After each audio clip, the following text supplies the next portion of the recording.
Hey, so thanks for the intro. I really appreciate the time to be able to talk about something that is maybe a little bit more ambitious than the average CMMC webinar that a lot of people have become used to over the last year or two. So, in general, after having worked with so many companies, so many small and medium sized companies in the defense industrial base over the last several years, even well before CMMC was becoming a thing, it was very apparent that the same questions were being raised over and over and over and over again. And I always tell people that you could only be asked these same sorts of questions about how to do things or how CMMC and DFARS came around to be before you start asking the question of why everyone is asking the same question all the time. And it implies that there's more of a systemic issue at play because of the consistency of the knowledge gaps that you see as you survey all these companies over and over again. And so that kicked off a project that's really lasted the last, probably 2 years or so off and on, just as a personal passion project. And that's really what we're going to talk about today.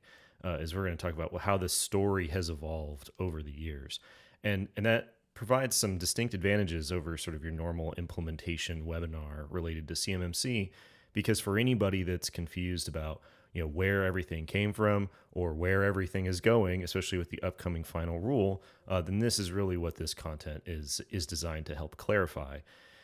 And so by the end, we'll get some perspective and some really distinct clarity on why things are the way they are. And that has the advantageous effect of letting us be able to reliably predict what will be contained in the upcoming final rule that we're all so excited to see. So how are we going to do that? We're going to try to explain the arc of CMMC, CUI, and DFARS through as much of a story as we possibly can. So at first, we're going to cover the timeline, which goes back quite a bit further than most people realize. We're going to cover the first flurry of DoD rulemaking, from 2010 to 2013, which a lot of people are unaware even happened. Then we'll catch up to the current set of rules that were made 2015 to 2018 that we currently are operating under. We'll talk about where things went wrong after that rulemaking was finished. And then finally, we'll talk about this interesting wrinkle that exists in the nature of CMMC and 800-171 and how the interplay between those two leads to some surprising conclusions. And at the end, we'll try to summarize the sweeping survey that we do of the landscape here and provide some key takeaways.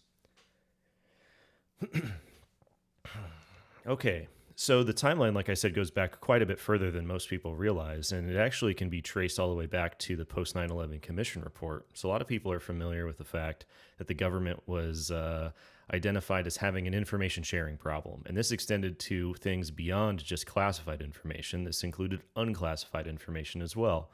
And so after the 9/11 Commission report came out, there was a series of pieces of legislation that tried to kick off what they called the information sharing environment. Because not only did the federal government need to get better about sharing classified information, but they needed to get better about sharing unclassified information that was primarily related to terrorism. And they discovered that, there is unclassified information that is still sensitive and needs to be protected, despite the fact that it is not actually classified. And so over the years, there were a series of presidential memorandums that tried to kickstart the executive branch agencies into marking and sharing and protecting and safeguarding and all of the sort of fundamental tenets that we hear about with the CUI program today. Tried to kick that off in earnest in the early 2000s. This is where the term CUI came from. The government started to slowly crystallize its ability to understand and explain the concept of unclassified data that still needs to be protected.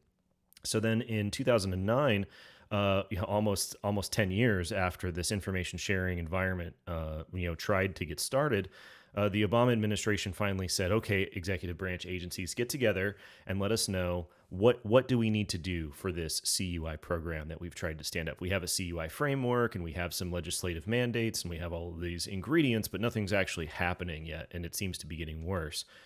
So the executive branch agencies got together and they wrote this task force report that had 40 recommendations in it. And the number 2 recommendation, besides considering the fact that the CUI program was extremely important, was to dramatically expand the definition of CUI to include all kinds of sensitive information that's unclassified beyond just terrorism information. And so as a result, most of the recommendations that are in that report were essentially bottom lined by the executive order that we all have come to know and love, because that really represents the big bang moment for the CUI program as we understand it today.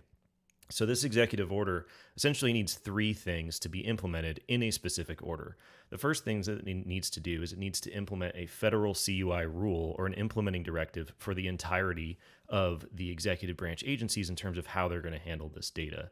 The second thing that it needs to do is it needs to develop a set of security requirements that can exist in non-federal systems. The federal government was relatively familiar at this point with protecting sensitive, unclassified information within systems that they own and operate, but what happens when that information exists in a non-federal organization? Still have to protect it, but we can't exactly port over the exact same requirements, so we need to engineer a solution. And then in order to inject that normalized set of security protections into the contracting base, we're going to have to create a FAR rule, or a federal acquisition regulation rule. Typically in the conversation around CMMC and DFARS, we consider the FAR and the DFARS alone, but the scale of the executive order applies to the entirety of the contracting base and its interface into the executive branch agencies and the flow of information between those various elements. And so that's a simple enough set of requirements that we need to have implemented in order to implement the executive order. The problem is that it takes quite a long time for the implementing directive to actually come together. Between November of 2010 and September of 2016, the government had to deal with the fact that it had accumulated a tremendous amount of organizational debt. And if you go back and you listen to how the National Archives and Records Administration, who was the administration put in charge of the program, when they explain the course of trying to develop what eventually becomes the CUI registry and eventually becomes the CUI marking program, they say, we had to go to every single element in the executive branch and ask them, what are you doing? How are you doing it? And why are you doing it? And then try to make sense of what's going on.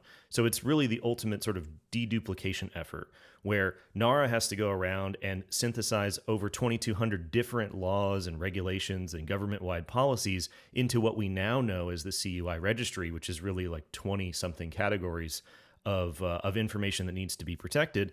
And they needed to take 150 different marking schemes and synthesize those down into a single marking scheme that the entire government was going to use. So when you look at the scale of the job that they needed to do, it's actually pretty impressive that it only took 6 years to do that.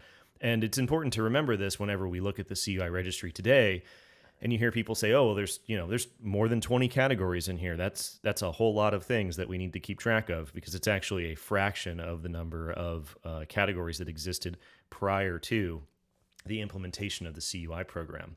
So, that makes sense that there's organizational debt, and that would be simple enough. The problem is that this wasn't the only timeline that was occurring. There were actually other timelines happening in parallel. So in late December 2002, FISMA is passed, and this sort of sets the tone for the information security programs across the federal government. It rescinded a bunch of waivers from legislation in the 80s that allowed federal agencies to basically categorize and treat information however they saw fit. And it said we're going to normalize a risk-based approach to how the government is going to protect data, how it's going to design systems, how we're going to manage and govern information security across the government. And so as a result, there were several NIST publications that came about in the wake of FISMA that form essentially how the government is going to run risk management across its information enterprise. So FIPS 199 basically formalizes the idea of the confidentiality, integrity, and information and availability triad across the federal government. And it's going to categorize information by impact level. So we have low, moderate, and high impacts across the three fundamental tenets of information security for all of the government information and information systems that they need to run, design, and manage.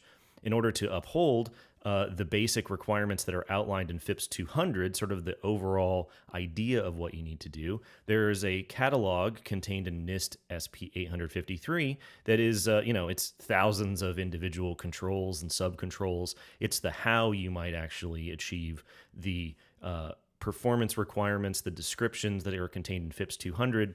that result from the categorization process in FIPS 189. So these three things together sync up so that the federal government is able to govern their information security in a coherent way.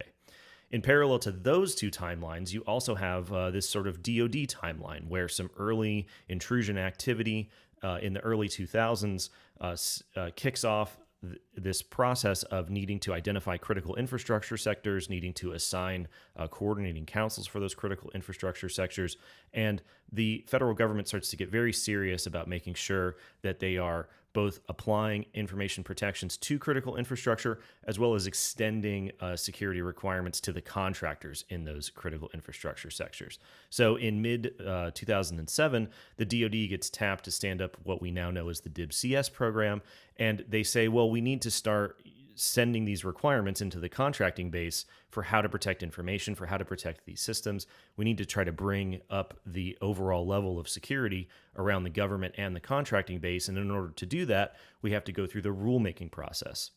So in early 2010, they actually released this sort of first advance notice that we're going to start making rules that are going to inject guidance into the contracting base about what to do, what to protect, how to protect it, so on and so forth. And so when these three timelines sort of run right into the open door of the door opened by organizational debt in the CUI program, that is when we really start to cement the problem that has carried forward into the confusion that we're all facing today. And these timelines eventually converge in 2013, and that convergence is where some assumptions and some decisions are made that are maybe otherwise reasonable, but have sort of set the baseline for some of the issues that everyone's running into. Okay, so when we get into the timeline convergence here, like we said, there's three elements that the executive order needed. We need the implementing directive, we need the security requirements, and we need the FAR CUI rule. And then we have the DFARS rulemaking timeline. And so we're going to have a flurry of three rulemaking events that occur in rapid succession here. So like we said, they release this advance notice of rulemaking, and they essentially say, okay, we're planning on coming up with a basic clause and an enhanced clause for information that the DoD is going to send to people. And these should look very familiar, even though this was a decade ago, because they say, okay, well, any information that you get from the DoD that's not cleared for public release is going to have basic requirements applied to it. And then any information that has some particular requirements attached to it, those are going to have some additional security requirements that get applied to it. And they described these requirements in what they called plain English. They didn't specify anything. They just said, these are the broad capabilities that need to be applied to these various forms of data. And if you are reading between the lines here, everything in the left in blue ends up becoming what we now know as CMMC Level 1. Everything on the right ends up becoming DFARS 7012, which is effectively tantamount to CMMC Level 3, but we'll get to those connections in the future. But they put a big caveat in the rule, and they say, okay, listen, the CUI program is it's been kicked off. It's going to take a while to finish. We don't know when it's going to happen. We have our own reasons for protecting data and deciding to design these rules. And so we're going to get the ball rolling because this is pretty fundamental stuff. And then as the CUI program starts to formalize, we'll begin to amend these rules to point to that specific guidance, but we're not going to just wait around because we don't know how long it's going to take, which is, otherwise fine. So they get a bunch of feedback from folks, and primarily the main consideration that comes into play is that the plain English requirements are not specific enough. They're too nebulous. They're too broad. So they say, okay, we're going to still do a basic and an enhanced clause. There's still going to be relatively the same amount of data types that are relevant to the protections. But then we start to see some very interesting explanations of their rationale behind justifying the reason for making the rule and some of the common criticisms that arise around the cost of implementing these protections. And they say, listen, on the basic side, the cost impact of doing these things is not significant. These are considered to be first level protective measures, they say, and this is just going to be stuff that you do on an average day-to-day part of running your business as a prudent business owner. The cost of not using these controls is an enormous detriment to you. It's an enormous detriment to the DoD. It has distinct negative impacts on your system and on our information, and therefore they do this interesting sort of logical jump there, and they say because they're bad, since we're mandating that you put them in place, it is actually a value to you and a value to us. Everybody wins. On the enhanced side, they say, well, the cost impacts here are going to be relative. And they openly admit that there are economies of scale at place. Large contractors are at a distinct advantage. Small businesses are at a disadvantage on a relative basis, and that because they have less sophisticated programs, the cost of meeting the additional requirements is going to be greater on a relative basis for smaller companies. And that a reasonable rule of thumb that they've established is that for small businesses, your percentage of you would spend 0.5% of your annual revenue on IT security by itself all day long. So for a lot of people, when they think about their IT security budget, that is a huge jump in what they actually spend on security as a dedicated line item. And when you zoom out and think about it, 0.5% is not nearly enough to spend on a dedicated security program. So either way, based off of how you view that number, it's not the best. So then they say, here's the baseline of controls from 853. Because remember, at this time, 171 doesn't even exist. We haven't gotten to step 2 of implementing the executive order yet. And so they say, here's our selection. Here's our baseline of controls out of 853 that you need to implement as a part of the enhanced requirements for protecting our data. So some time goes by. They go through the comment process. Everybody submits their comments, criticisms, and support for the rule. And then we get the final rule. And they say, okay, we got rid of these basic requirements. We're going to put those in the FAR. That's going to be a separate rulemaking process. We're just going to focus on the enhanced requirements. And this is where we start to see DFARS 7012 as we know it today for the very first time. Remember, all the way back in 2013, so this is not something new. And they give us some more explanations of their rationale. And they say, okay, well, after we got some comments back on the proposed rule, we decided, you know what, we're going to downscope the scope of information that's actually relevant to the enhanced requirements. The primary criticism that was submitted via the comment period on the rule was that all these relevant data types that you're going to have are problematic because the data isn't marked. Remember, this is in 2013. Prior to that, people were submitting comments, which is exactly the same set of comments that people have today. The data fundamentally is not marked. And they say, okay, that's fine. We're going to do you a favor. We're going to downscope the rule until the CUI program actually starts to formalize and come out. But we've been marking CTI according to 523024 since 1985. And so that's explicitly marked. Those are the data categories that you're going to have to use for these enhanced requirements. And they say some more rationale for the cost impact because the majority of the comments are concerned with the impact of cost. And they say implementing the controls is going to increase cost to the department. Implementing the controls is going to increase cost to the contractors that have to implement them, but these are going to be accounted for in the normal course of doing business. The costs are allowable. They're chargeable to indirect cost pools. Is this starting to sound familiar based off the things that we hear today? This is exactly the same process that we hear in the explanation today, except remember, this is back in 2013 for some ideas for rules that were generated all the way back in 2010. And they say the government doesn't intend to directly pay you for operating the requirements associated with the rule. And we've also saved you some money because beforehand we wanted you to retain this data indefinitely, but now you only have to retain the data for 90 days, which is a massive cost saving. Now, the most interesting part whenever a final rule comes out is that they adjudicate all of the individual comments that are submitted. They actually meticulously go through and they do a very good job of explaining why they made a decision. The problem is that not everybody will agree with why they made the decision. So final rules are very, very long, and they're very, very repetitive, and they're written in a distinctly government style. So I've done my best here to try to paraphrase the theme of the comments that are submitted and then the direct responses from the government. You can go through and take a look at what they say here and then just Control F in the Federal Register to figure out where and what page they came from. In the slide doc that's associated with this presentation, all of these will be annotated, but we can effectively walk through their explanation and then start to see the picture that emerges. And so people submit the same comments back in 2013 that we hear today, this exact same criticisms. They say these are not risk-based controls, and the burden associated with these controls is actually more like what I would need to do for a classified system. And then DoD says, well, that's not actually true because we're not asking you to stand up an entire program like we would for a classified system. These are specific capabilities that this system that already exists should be able to provide. That's why we've cut it down to such a small set of requirements.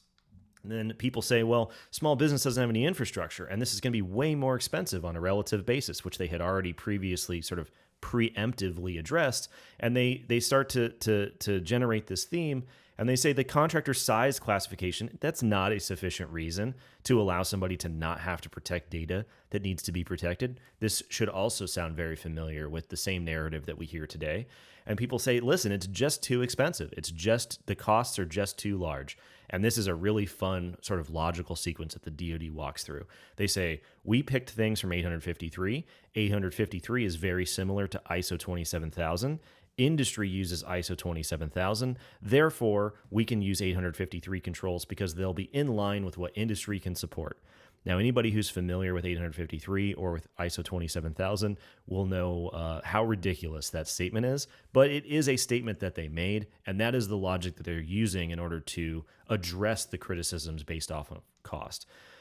Somebody actually submits a comment that says, hey, isn't this going to be prone to erroneous inclusion? We're gonna provide this to people who don't need it, or at worst, we're not going to provide the clause to the folks who do need to protect data. And the DoD says, yeah, when we balance those two things together, what we're going to do is we're going to prescribe that the DFARS clause that needs to protect information goes in all contracts and solicitations, period. And it will only apply when the data is actually present. Does this also sound familiar? This is really where the idea of prescribing the clause in all contracts and solicitations originally came from. It was based off of a suggestion in one of the comments that was provided to the DoD. And they say the cost of implementing this program, it outweighs the benefits of information security. And the DoD basically completely dismisses this. They say, listen, you cannot quantify the value of the data that needs to be protected in aggregate on a department-wide basis. And so it is not possible for us to determine the point where the costs are going to equal the benefit on a small company by small company basis. We're thinking sort of enterprise-wide here across the global DoD system. And then folks also say, well, if the protections have to be associated with the data and then I have to send the data downstream, it's going to be pretty difficult to make sure that all that stuff follows along with it. And the DoD says that is not an excuse to waver from what the baseline requirements that we've determined to be necessary are. It's your responsibility as a contractor to make sure that wherever the data goes, that the people who receive it are also capable of receiving it in accordance with what we stipulate in the contract clause. And they say, listen, it's just too burdensome for small business. It's just too much. We just can't handle it. The people won't be able to participate. We've completely underestimated the cost as a percentage of overall revenue. Maybe we need, a phased rollout, if you will, some sort of phased approach, and that would ease the financial burden. And the DoD says we took all this into consideration. We're not going to change the rule in any way based off of any of those pieces of feedback. The estimated burden is reduced because we reduce the scope of the data associated with the rule to just CTI, even though we know that there's going to be more data coming in the future. Hint, hint. And they say the final rule overall was written with the idea that we're minimizing the burden for compliance. We didn't include anything that we didn't need to. Therefore, the rule is it's as small of a burden as we could possibly engineer. They changed the set of controls slightly. It went from 59 to 60. A couple of them get substituted, and essentially they snap this baseline, and they say this is the baseline of controls that you need for protecting information at the enhanced level. And so we get to the end of 2013. We have our baseline of rules. The federal government's still burning down its organizational debt. We kicked everything out from the basic clause and created a separate FAR rule, which ends up becoming what they call FAR basic. Now, remember, this is not the FAR CUI rule. This is something separate. This is FAR basic that eventually becomes CMMC level 1. We still don't have the FAR CUI rule. So they released this baseline, and then NIST and NARA actually protests the determination that they made for what the information security controls in their baseline decided to be. And they say, listen, when the executive order was written and we stood up the CUI program, NARA was put in charge of making sure that we apply the same protections holistically across the government for CUI information. FISMA specifically rescinded the waivers from legislation in the 80s that allow individual agencies like the DoD to determine their own fates and have their own waivers for different categorizations. So we need to filter the the set of controls from 853 through the categorization process, and then what pops out based off what applies to the data is going to be the resulting control baseline, and that is what we should prescribe in the rulemaking process. And if you do that, you go through that categorization process, CUI is categorized at the moderate impact level for confidentiality, and that results in far more controls than the sliver that you put into your final rule and prescribe to the contracting base. So when you go through and tailor, when you go through and change the baseline, how did you go from the moderate confidentiality baseline to your green DoD sliver of a baseline? And the DoD says, well, there's stuff in that baseline that is ostensibly not applicable. There's going to be things that are too prescriptive. There's going to be things that are maybe too burdensome. There's going to be things that only apply to the federal government. There's all kinds of stuff in that baseline because it's the federal baseline that isn't going to necessarily apply to the contractors. So we had to make some decisions. And NIST and NARA say, well, you didn't ask us, and that's not our baseline. DoD essentially responds and says, well, we put a caveat in our rule that as soon as the FAR rule comes out and then you have the security requirement specification, we'll amend our rule to point to the FAR rule. So where's the FAR rule? And NIST and NARA say, we're not even close. We haven't even started. We haven't even started yet. Remember, this is 2013. The executive order implementing directive that comes out won't happen for another 3 years. Today in 2021, we still don't have the FAR rule. And so eventually, at the end of this debate, they say, we're going to have to create a special publication. We're going to have to engineer those security requirements way ahead of schedule because DoD is perfectly justified in doing their own rulemaking process. And so they go off and they start to engineer this special publication for publication in the future, and we'll be able to amend the rules to point to those security requirements to update this rule that DoD made. But remember, as of right now, those security requirements are in the contracts. People are signing the contracts. They're putting RFPs in. They're self-attesting to saying, hey, I'm going to put in these requirements. It's only 60 at this point, but we have still snapped the baseline. So we're engineering our security requirements. The proposed rule for the implementing directive finally comes out 5 years after the executive order, and then disaster happens. OPM gets hacked. At the time, it's the single largest and most impactful data breach in the history of the federal government. The overall impacts and fallout from the OPM breach are still unknown. They probably will be unknown forever, but untold damage to the federal government, its operations, the intelligence community, absolutely cannot understate how impactful and damaging this issue was. So according to the folks at NIST, when they recount this story, they get a call from the White House and they say, what do you got? What do you have for us? And they say, well, luckily, we've been engineering this security control catalog that applies to federal data in non-federal systems, exactly what happened in OPM.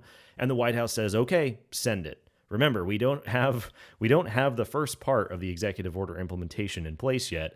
We're now in step 2 and we're going to publish it.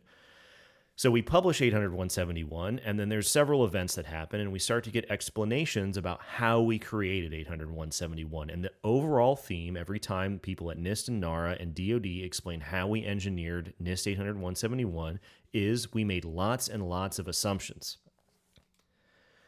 So Ron Ross gets up at the ISOO open house event in 2015, and he says, listen, people already have systems in place. They're already doing things in order to protect information in their non-federal businesses because they have to. They have to be able to stay in business. If you don't have an information security program in the modern world, how on earth are you still in business?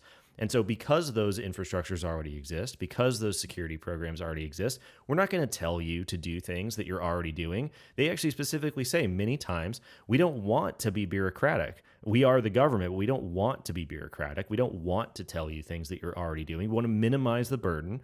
We want to do the right thing. We've heard what people have said in previous rulemaking. We want to make the minimum viable baseline for protecting this data. And so in order to do that, we're going to build off of the things that should already be in place. Now, the process of doing that, some of those assumptions might be wrong, but like Ron says, we have to make some design decisions in order to come up with this baseline. And so effectively, they step through this process exactly like what the DoD had explained back in 2013. And they say, listen, if we take the moderate confidentiality baselines, 262 controls out of the entire catalog of 853, thousands of controls, we filter it based off of the impact level and the categorization of the data in accordance with what needs to happen, per legislation, essentially. And we end up with 262 things. And so they say, well, listen, there's going to be some categories of these controls that actually are straight not applicable. And those are going to be what they call Fed controls, or federally specific controls. And these are things that are called out in 853, like specific roles and responsibilities, specific technologies, things like that. So obviously those are not applicable, but there's really only 18 of them out of 262. Then they say, well, there's going to be some controls in here that aren't exactly, specifically, directly related to the protection of the confidentiality of CUI itself. And these are going to be things that are more maybe at the system level or the programmatic level, your overall information security program. We're only telling people what they need to do for this specific data. We assume the system's there. We assume the program is already there, so we can get rid of a bunch of these requirements. And then they say, okay, well, there's going to be some other stuff that's just so basic and fundamental, we are not going to be expected to have to satisfy, or we're just going to expect that people are going to routinely satisfy these requirements. And then we're going to take the language in FIPS 200 for some of the remaining controls that are left over that are very, very prescriptive, maybe like from a system design perspective. And we're just going to say, you know what? These are the capabilities that your existing system needs to live up to. We're not going to tell you how to design the system because that would be way too prescriptive. That would involve way too much information. Now, remember, when we go through this tailoring process, the only thing that is actually not applicable are going to be the controls that are involved with federal information, federal specific controls. Everything else that exists in the tailoring process to go from 262 to 110 are assumptions. They assume that these things are already in place. Now, they don't say that this is a specific requirement, but this creates a significant problem because what happens if you have performance-based capability statements requirements that surround the data and the system or the program are not also in place? Because as we know, as we've come to learn painfully, across the contracting base, especially across the defense industrial base, the system level controls and the programs are just not there. So if you take data-based, hyper-specific security controls and you put them into a organization that does not have the corresponding support for them, things are going to break. And inadvertently in this process of trying to reduce the burden, to try to make things easier for everybody, to try to be as non-bureaucratic as possible, we start to expose a flaw in the logic. And the tailoring process of stacking assumptions on each other, because remember, we can never really get rid of controls. We can just assume that they're there or not, represents this sort of inverse proportion. So if we have a smaller and smaller baseline to the left here, then we're assuming a higher and higher amount of relative maturity within the organization that's receiving the baseline.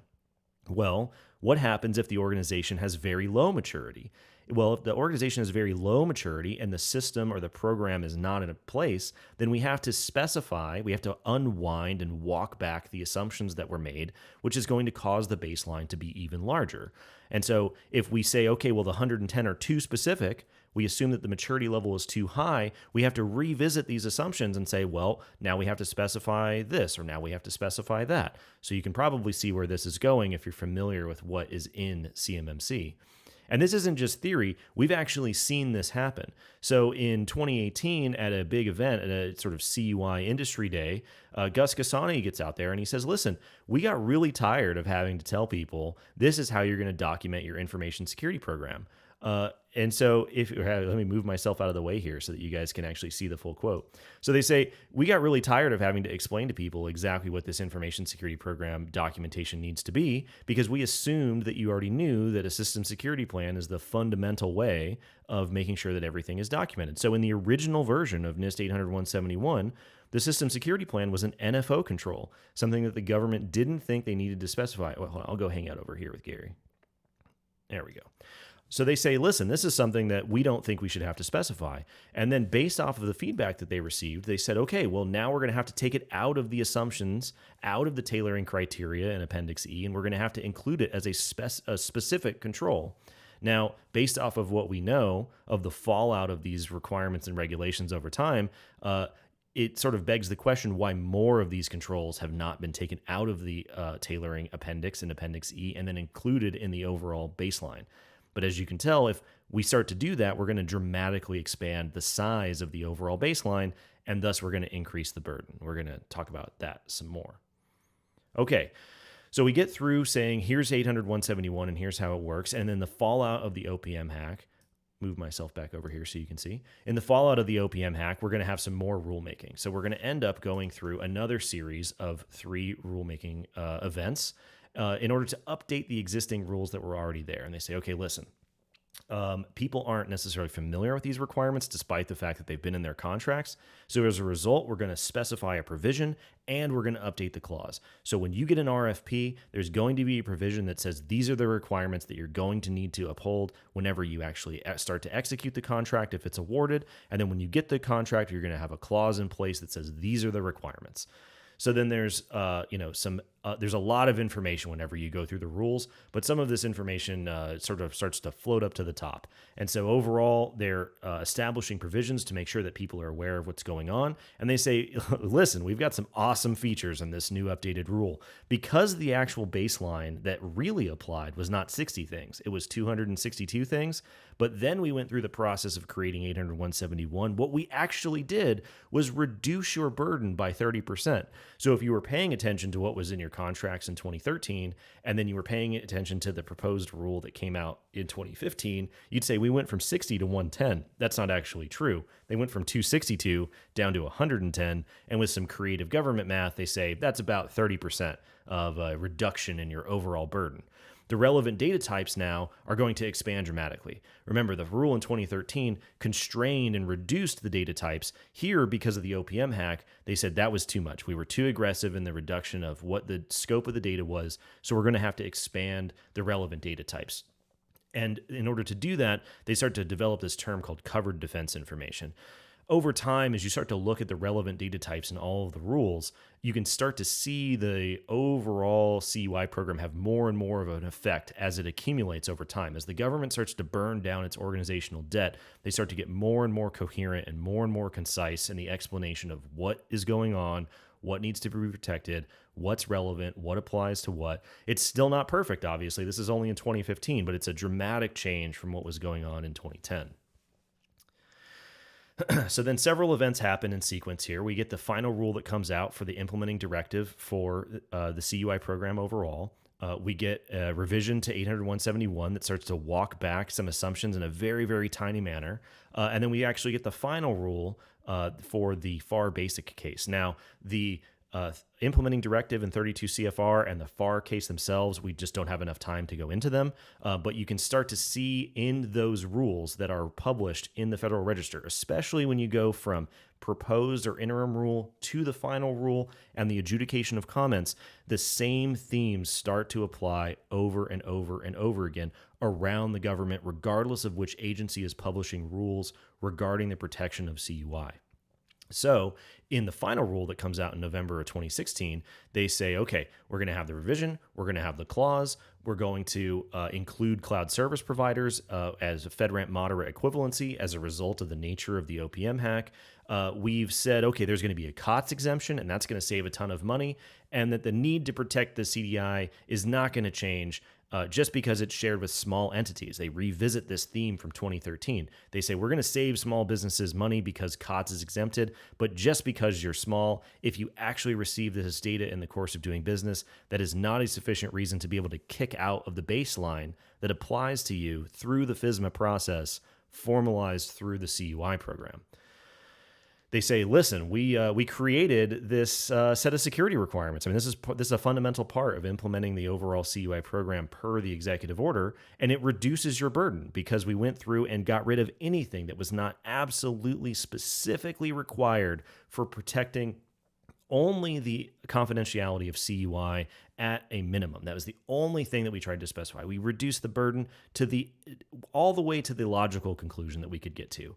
And they say it's going to provide a benefit to everybody, just like it did when we proposed our rule back in 2010, because if you're protecting our data, that means that the controls are also protecting your data. It is a valuable exercise for you. It's a valuable exercise for us. Everybody wins. And if you are going to try to vary, by the way, there is essentially a 2 basis test that you're going to go through in order to vary, because ultimately you cannot vary from this baseline.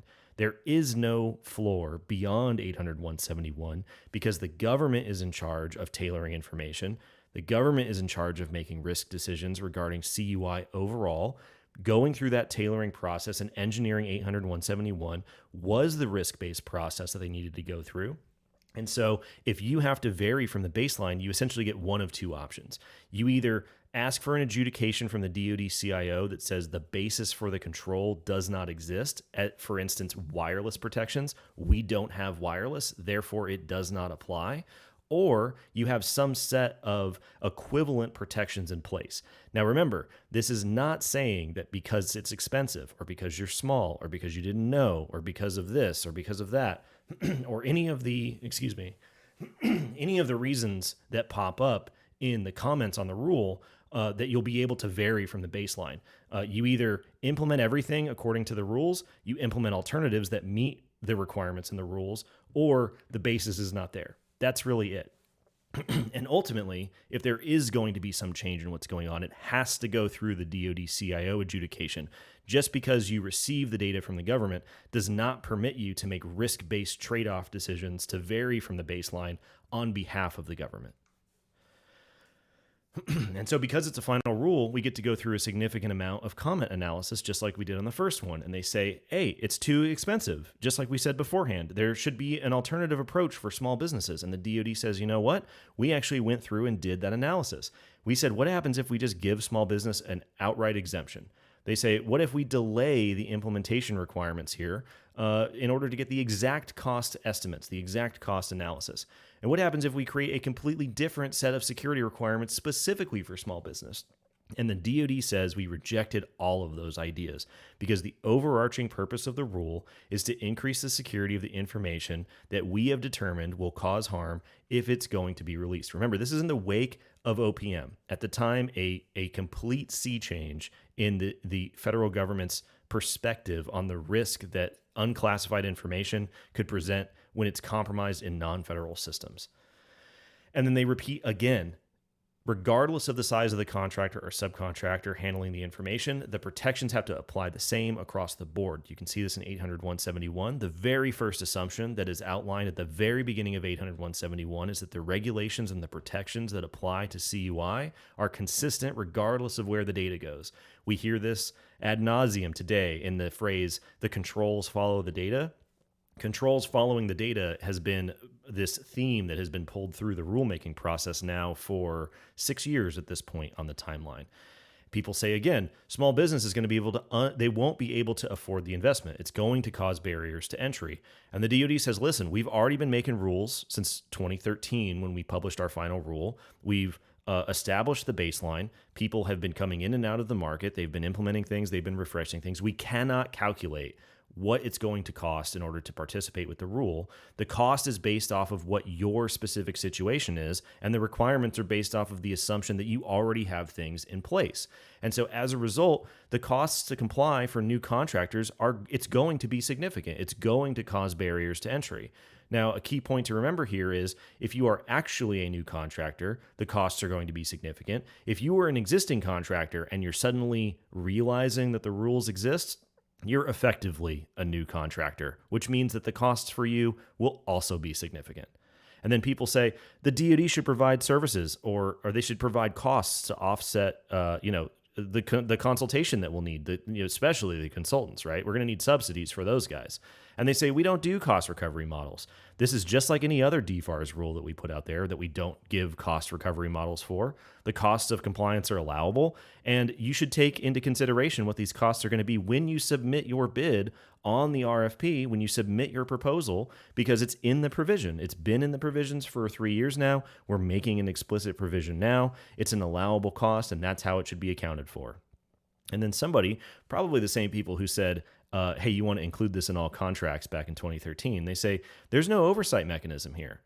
We're just going to be relying on self-attestation. Doesn't that seem like a problem? And the DoD says we don't require a certification, right? And this is in 2016, and it's actually very interesting to hear. Let me move myself out of the way again. it's very interesting to hear the explanations about why they specifically wanted to avoid using certification mechanisms for contractor compliance. They say, we've already had bad experiences with this. And Devin Casey in 2018 says, we don't want to use verification mechanisms unless it's absolutely necessary.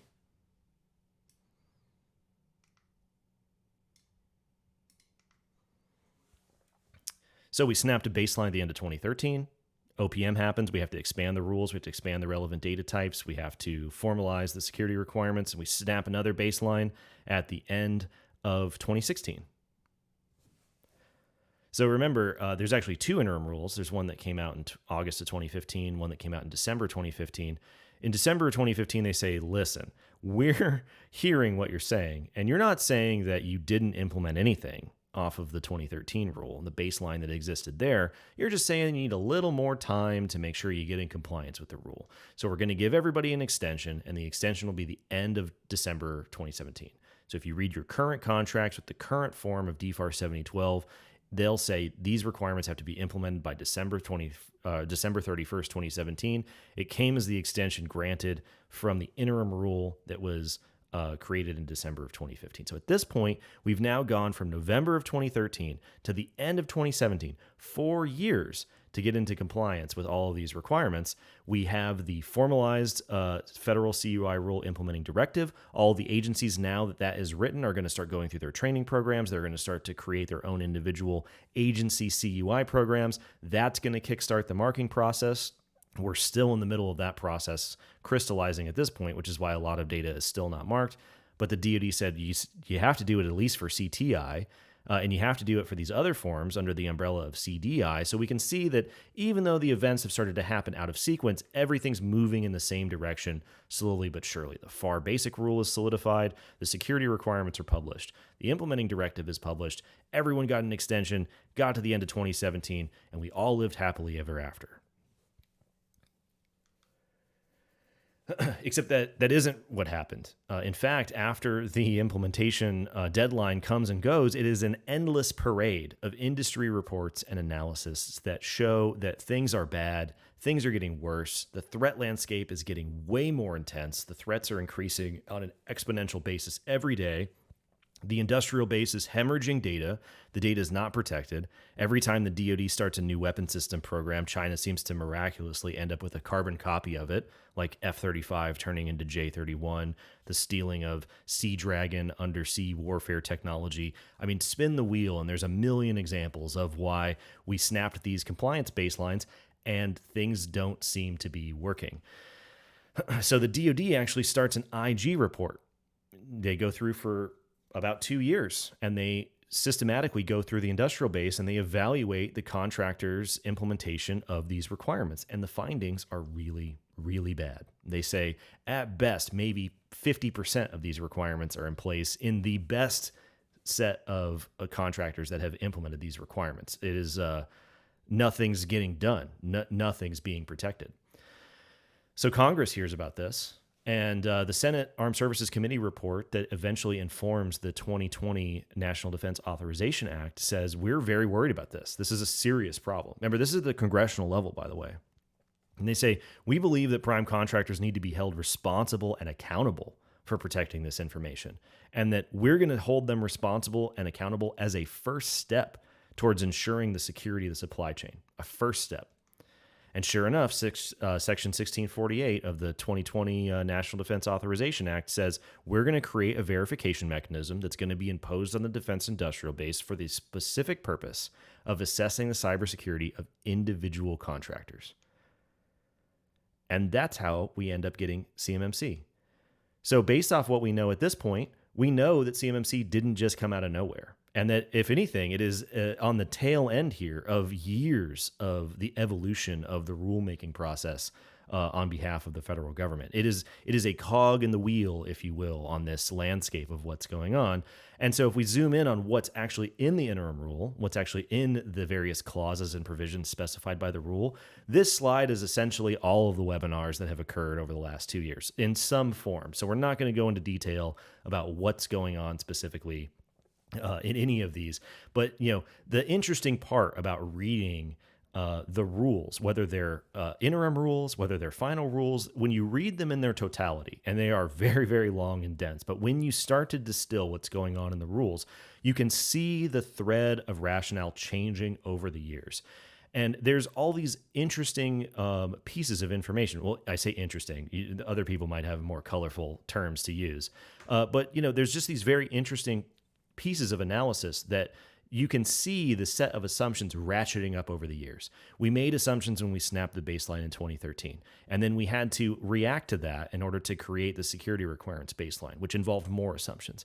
And then we, as a result of a massive data breach with OPM, had to snap more assumptions by having additional rulemaking with completely justified expansions to relevant data types and security controls, all the while saying the arguments around it being expensive are not a sufficient reason to dismiss them. And you can see the accumulation of these assumptions in certain things that are said in the current interim rule, where they say you should have already had an SSP. I mean, we updated the security baseline to specifically include SSPs as a requirement because people didn't know what was going on. And you have had an extension in order to implement the updated, less burdensome, more clear and concise set of security requirements on top of systems that we assumed already existed, on top of the partial baseline that we gave you in 2013. And so as a result, when you go through for 7019 and 7020 to do your self-assessment and generate what people today call your SPRS score, this shouldn't cost you any money. This shouldn't take you any time. You're just going through your SSP saying, well, I don't have that, I don't have that, I don't have that, subtracting those points, and then submitting your score. That should take you less than an hour, and it should take you about $75. Now, for most people, when they see this, they say, that is the most ridiculous thing I've ever heard in my life. I mean, it's taking days, weeks, months to go through your system to figure out what's in place, what's not in place, to figure out how to write an SSP, get your SPRS. I mean, there's all of these things that have to go into place. But when we zoom out and look at the overall evolution of the program, this conclusion is, I mean, it isn't correct, but it's not unreasonable. And so I always like to point people to the rules, because a lot of the things that people are curious about in terms of how much it's going to cost or why this is happening or what's going on with the rule are explained in meticulous detail in the rulemaking process about how much things are going to cost, why they're going to cost that much, whether they're actually going to be required or not, which is an odd caveat when you talk about CMMC level 2. They're saying, well, we don't anticipate that we're going to actually have any contracts at CMMC level 2. And I don't know what kind of companies are in the market for spending $50,000 on something that's not required, but it just goes to show that the rules contain a lot of information that I highly recommend people review in order to gain more perspective. Because if you only start with the most final rule, or if you only start with the current version of the model or the security requirements, you're missing the context of how the logic got us to the certain situation that causes everything to function in a seemingly nonsensical way. Okay, so let's revisit, the idea here of what CMMC is actually doing. CMMC is not a new thing, if you will. It is the current iteration of an overall data reform program that has existed for years and years. And so every time we go through issuing a DFARS case, a proposed rule, an interim rule, a final rule over the years, slowly but surely what's happening is we're burning down the organizational debt on behalf of the government. Now, it takes a long time, and if you only ever see an individual part of them issuing the rules, it won't make sense what's happening overall. But we can see that the trend is slowly but surely decreasing. The CUI program is in place. The agency deadlines for training their workforces is in December of 2021. Everything is starting to fall into place, and after a while, the organizational debt will be so small that there won't be any wiggle room. The relevant data types will be crystallized. The data will be marked. Everyone will be trained. The contract officers will know what's going on. As that has occurred, the organizational debt, as evidenced by, literally any report written over the last few years that tries to survey cybersecurity in the contracting base, shows that the organizational debt is increasing at probably an equivalent rate. This is not mathematical in any way. It's just conceptual. And an interesting metric that we can use to overlay on top of those things is the number of page views that are displayed on the Federal Register website per the individual rule publications. And so you can see that where the orange line crosses the green line is probably about the point in time where people wake up and say, this came out of nowhere. I don't understand why it's happening. Why is this happening? How did this come to be? Why are things the way they are? The overall page views over the years remained pretty much flat. The only people who were reading the rules were rules nerds like me. And then as soon as DFARS, the DFARS interim rule comes out that says everyone's going to be assessed, you actually have to go through an assessment and prove what's going on, and it's going to cost you a lot of money. Then all of a sudden the attention catches up, but the organizational debt that takes years to burn down regardless of where it is has reached all-time highs. So let's look at what CMMC is actually doing in relation to 800-171. So if we walk through the process of developing 800-171 through this system of tailoring requirements, and you compare that to what is actually contained within the CMMC model, the vast majority of all of the requirements at CMMC level 3 and below are the exact same requirements in NIST 800-171. They're just called something new. And now that's very annoying and it's probably unnecessary, but they're just called something new. And so you can do the direct translation. I mean, the direct translation is included in an appendix in CMMC. The only thing that is actually new is what people call the Delta 20, or the other half of the pyramid that you always see in different webinars or in the model that shows the process maturity half. And the process maturity half, when people read it, they say, this seems like a ton of work. This seems like a huge amount of additional work. The Delta 20 is a bunch of new things that I have to do on top of what's already going on. But when we take a look at what those things actually are, and this is a whole webinar in and of itself, but conceptually, just stick with me here. The process maturity requirements contain things like documented policies, documented procedures, resource plans, and what are the assumptions that we made when we developed 800-171 for the basis of the performance requirements in 800-171. They were things like policies and procedures, having system security architecture, having resource allocation, having system documentation. If we look at what's in the Delta 20, some of those map directly back to the things that are included in the NCO controls, the things that are not directly related to the confidentiality of information, but are related to the system that the information is contained on or the program that the system and the data are governed by. And so if we admit that the assumptions that were used to create 800-171 were too aggressive, they were a false premise, and that inadvertently assumed a lot of maturity on behalf of the contracting base and made the burden higher, but is not a reason to get rid of the baseline. It's actually a reason to retreat back to a larger baseline. Then when we look at the burden of CMMC, of all the new things in CMMC, we have to understand that it's actually also inadvertently satisfying the exact same thing that we did when we moved SSPs from an assumption to an explicit requirement. So that feeling of CMMC being a burden is actually a paradox, because the increased burden by specifying more requirements is necessary to explain what needs to go around the data protections, what needs to go around the performance requirements that were specified. And so just to explain maybe the hole that has been dug here as organizational debt has accumulated, for new contractors or for people who are effectively new to the rules, this is going to be significant to have to comply with. And then we made the assumption that people are not going to have to create entirely new environments in order to comply with what's going on.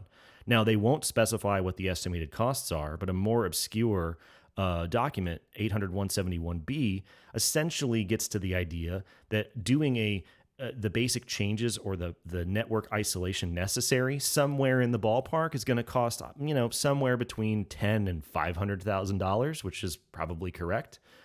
And that based off the assumption that you're spending 0.5% of total revenues, if you're a $5 million a year company and you've had these assumptions and these rules since 2013, the cost to create a completely new isolated network is about in line with what you spent over the last decade. So if you suddenly find yourself needing to comply with what's going on and you do actually have to create a new environment because the way that your current environment evolved is not going to work, then you're looking at trying to burn down a decade's worth of organizational debt in the process of the phased rollout provided by CMMC. Now remember, the cost estimates for CMMC only apply to the new work. Let's back up just a second here. They only apply to the deltas. They don't apply to the existing requirements for 800.171. They're very explicit about that in the webinars. They're very explicit about that in the rules. And so the cost estimates only apply to the things that you should not have already implemented, only new specifications. The assessment costs are separate. The engineering costs are separate. Everything in 800.171, which is the majority of CMMC anyways, is already water under the bridge. And so when you react and you say that's expensive or that's burdensome or that's a crushing obligation on small business, we can't deal with that. It's going to create a barrier to entry. It's going to keep people from participating. It's going to cost the DoD money. It's going to cost taxpayers money. Knowing what we know off the body of rules and how they've adjudicated those comments, the same ones that have been submitted on the rule currently, what do you think their explanations are going to be? What do you think their answers are going to be?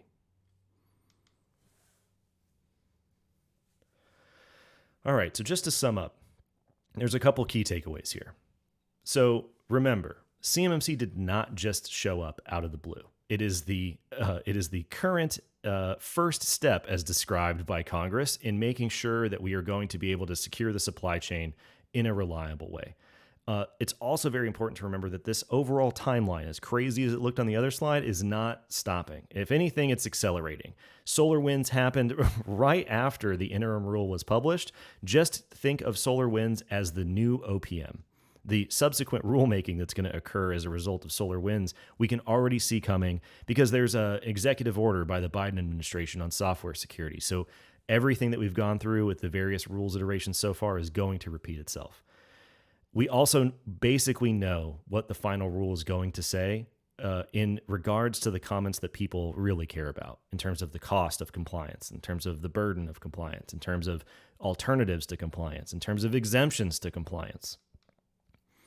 Remember, organizational debt is the enemy, and this is going to be a specific piece of advice that I have for everyone.